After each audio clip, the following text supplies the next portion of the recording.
Simple to use, easy to clean, innovative blade storage. Bring creativity to your food prep with the countertop-friendly NutriBullet food processor.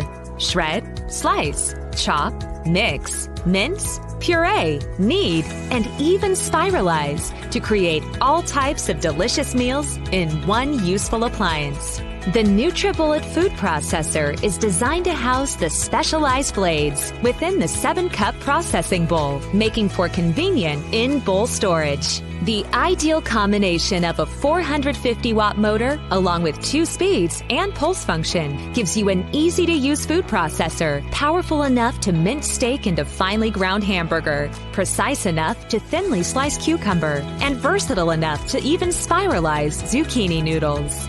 And the dual-size pusher adjusts for all types of food prep. The NutriBullet food processor is the perfect addition to your kitchen. Use your food processor for any ingredient, no matter how tough or how soft. Thanks to 550 watts of power that let you puree, slice, mince, and shred with ease. Thank you for watching. Please subscribe to our channel.